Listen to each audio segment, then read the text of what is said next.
She was Minister of Health under former President Valéry Giscard d'Estaing.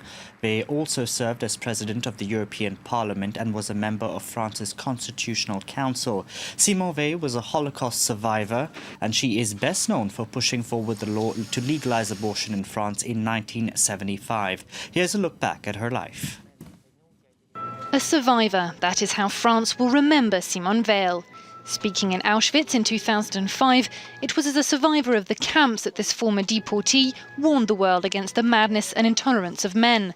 But Simone Veil never let her heavy past hamper her faith in the future. Veil made history when in '74, as health minister, she fought and won the hardest battle of her career, the legalization of abortion. The mood was tense as the whole assembly watched the screen for the results. We breathed a sigh of relief when it went through. Since 1920, abortion had been a criminal offence in France. Yet every year, some 300,000 women were terminating their pregnancies, often in hazardous conditions. The issue shook French society to its core, well beyond the usual right and left divide. The assembly itself was gripped by a heated and often violent debate. I knew it would be a very difficult debate, but I didn't think there would be so much verbal violence. It was so strong, it was almost like physical violence. We had to withstand huge pressure. One of France's most beloved political figures, Veil also embodied her country's involvement in the European Union.